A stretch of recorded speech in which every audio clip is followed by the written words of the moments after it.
धन्यवाद. बोलायचे 2 मिनिट संधी दिली. अभय भाऊ, संतोष भाऊंनी सांगितलं तेच. प्रत्येकाने सांगितलं की आपली आई मुलीसाठी काय काय करते, काय काय नाही. तर प्रत्येकाने सांगितलं. मी आमचा एक किस्सा सांगतो लहानपणाचा. तुम्ही जर कोल्हेमळ्यात 30 वर्षाच्या पलीकडे गेले, साधारण एक 30 वर्ष, आता माझं वय 40 आहे.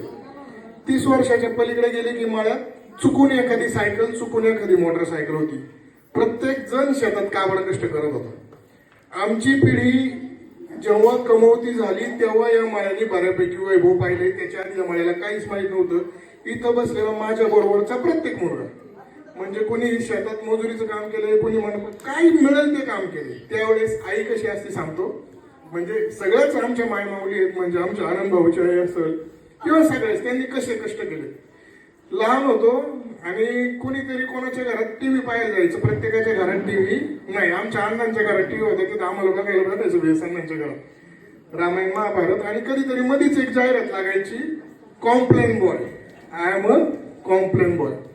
आणि ती जाहिरात आमच्या आईने पाहिली आणि त्याच्यात होतं की कॉम्प्लेन दिलं का पोरं हुशार होतात, मोठी होतात, बुद्धी वाढती. आणि काही करून आपल्या पोरांना दिलंच पाहिजे, नाही तर पोरं म्हणतात राहतील. आमच्याकडे त्यावेळेस ऊसाच्या बाजूला एरंडे यायचे. एरंडे आमच्या आई जवळपास महिनाभर ना, म्हणजे काम संपलं शेतातलं का तासभर एरंडे गोळा करायचे ऊसाच्या आजूबाजूच्या. महिनाभर ते एरंडे गोळा केल्या, 2-3 पाट्या झाल्या, त्यानंतर फोडल्या. रोज संध्याकाळी 1-2 वाजता रात्री ते फोडायचं काम चालायचं. ते एरंडे फोडायचे, त्याच्यातून बिया काढायच्या. त्या बिया काढल्या, ते वजन जरा कमी होतं, त्याच्यावर पाणी मारलं. एक दिवशी शनिवाराच्या बाजारात एरंड नेऊन विकले आणि त्याचा कॉम्प्लेनचा डबा आणला आणि एक डबा आमच्या चौघांना दिला. एक डबा आमच्या चौघांना दिला. आम्हाला इतका आवडला, आम्ही तो 2 दिवसात संपवला.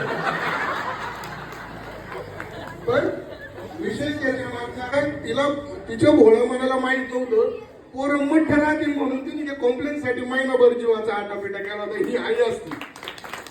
आणि ती एकटीच नाही, या आमच्या माळ्यातल्या सगळ्या माता उतरून येऊन ह्या टोकापर्यंत, आमची ताई असेल, आमच्या भूषणची असेल, आमच्या याची आई असेल, अक्षयची आई, आमच्या आनंदची असेल, सगळेच. मी नाव नाही घेऊ शकत सगळ्यांचं, पण सगळे. तुम्ही मंजुळा काकींचं नाव घेतलं, रजनी काकींचं आयुष्य मातीत गेलं, ढेकळात गेलं, आम्ही पाहिले लहानपणापासून. आजचा दिवस आहे, आधी हा दिवस नव्हता. त्याच्यामुळे सगळ्यात मुळे तुम्ही या आमच्या आया बहिणींच्या चेहऱ्यावर जो आनंद दिलात ना, त्याबद्दल तुमच्या मनापासून आभार. धन्यवाद.